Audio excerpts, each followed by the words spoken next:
ఈరోజు చలో అసెంబ్లీకి బీజేపీ పిలుపునిచ్చింది. ప్రభుత్వ ప్రజా వ్యతిరేక విధానాన్ని నిరసిస్తూ పిలుపునిచ్చింది. దీంతో 6 గ్యారంటీల విస్మరణ, బడ్జెట్లో విద్యా వైద్యానికి సరైన కేటాయింపు లేవని బీజేపీ నిరసన తెలపనుంది.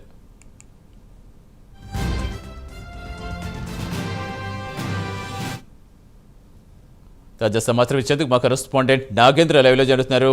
Yes, good morning Nagendra. ప్రస్తుతం బీజేపీ నేతలు ఏ విధంగా సన్నద్ధమవుతున్నారు? ఎక్కడెక్కడ అరెస్టులు జరుగుతున్నాయని చెప్తున్నారు, హౌస్ అరెస్టులు చేస్తున్నారని చెప్తున్నారు. ఎలా రెస్పాండ్ అవుతున్నారు బీజేపీ నేతలు? Good morning Satish.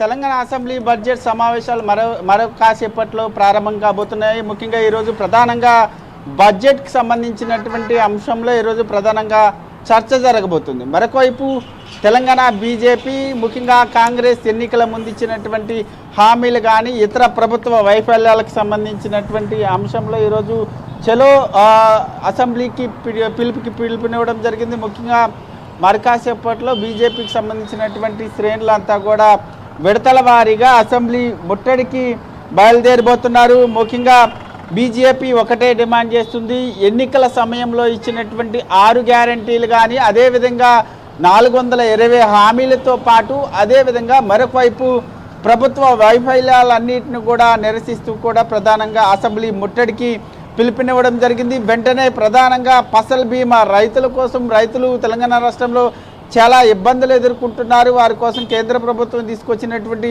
ఫసల్ బీమా పథకాన్ని కూడా అమలు చేయాలి. అదేవిధంగా నిరుద్యోగులకు సంబంధించినటువంటి జాబ్ క్యాలెండర్ కానీ మరొకవైపు నిరుద్యోగులకి విద్యార్థులకి ఇవ్వాల్సినటువంటి జాబ్స్, విద్యార్థులకు ఇవ్వాల్సినటువంటి ఫీజు రింబర్స్మెంట్ని వెంటనే విడుదల చేయాలి. అదేవిధంగా రైతులకు ఇవ్వాల్సినటువంటి ఇతర హామీలు కానీ పథకాలను కానీ వెంటనే అమలు చేయడంతో పాటు మరొక వైపు ముఖ్యంగా వృద్ధులకు ఇవ్వాల్సినటువంటి పెన్షన్ కానీ మరొక వైపు రిటైర్ అయినటువంటి ఉద్యోగులకు ఇవ్వాల్సినటువంటి బెనిఫిట్స్తో పాటు ఇలా అనేక అంశాలని కాంగ్రెస్ అధికారంలోకి వచ్చిన తర్వాత తుంగలో తొక్కింది. వెంటనే వీటన్నిటిని కూడా అమలు చేయాలంటూ కూడా ప్రధానంగా బీజేపీ నేతలంతా కూడా డిమాండ్ చేస్తూ మరి కాసేపట్లో అసెంబ్లీని ముట్టడించబోతున్నారు. దీంతో పాటు మూసీకి సంబంధించినటువంటి అంశంలో ప్రధానంగా బీజేపీ పార్టీ ముందు నుంచి కూడా మూసీ పరివాహక ప్రాంతాల్లో ఎవరైతే ఇల్లును కోల్పోతున్నారో వారికి అండగా ఉంటూ కూడా బీజేపీ పార్టీ పోరాటం చేస్తున్నటువంటి పరిస్థితి. ముఖ్యంగా మూసీకి సంబంధించినటువంటి అంశంలో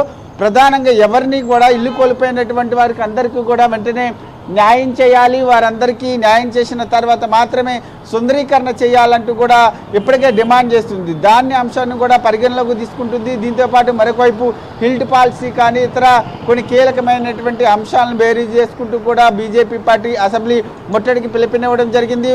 మరొకవైపు మనం చూడవచ్చు, అసెంబ్లీ ప్రాంగణం వద్ద పూర్తిగా భారీ భద్రతను ఏర్పాటు చేశారు. ఎందుకంటే అసెంబ్లీ ముట్టడికి బీజేపీ పిలుపునిచ్చినటువంటి తరుణంలో మూడింతలు ప్రస్తుతం అసెంబ్లీ కార్యాలయం వద్ద పూర్తిగా బారికేడ్లు ఏర్పాటు చేయడం కానీ అదేవిధంగా చుట్టుపక్కల ప్రాంతాల్లో పూర్తిగా పోలీసులు మోహరించినటువంటి పరిస్థితి కనిపిస్తుంది. మరొకవైపు అసెంబ్లీ ముట్టడికి యత్నించేటటువంటి వారిని వెంటనే అరెస్ట్ చేసి తరలించేందుకు ప్రత్యేకంగా ఇప్పటికే వాహనాలన్నింటినీ కూడా సిద్ధం చేసినటువంటి పరిస్థితి. మరొకవైపు అసెంబ్లీ ముట్టడికి పిలుపునిచ్చినటువంటి తరుణంలో బీజేపీకి సంబంధించినటువంటి నేతలందరినీ కూడా ఎక్కడికక్కడ కూడా హౌస్ అరెస్టులు చేస్తున్నటువంటి పరిస్థితి ఉంది. దాంట్లో భాగంగానే ఇప్పటికే బీజేపీ నేతలంతా కూడా మండిపడుతున్నటువంటి పరిస్థితి అయితే కనిపిస్తుంది. మొత్తానికైతే అసెంబ్లీ ప్రాంగణం వద్ద పోలీసుల భద్రత నడుమ మరి కాసేపట్లో అసెంబ్లీ బడ్జెట్ సమావేశాలు ప్రారంభం కాబోతున్నాయని చెప్పాలి. Satish, thank you Nagendra.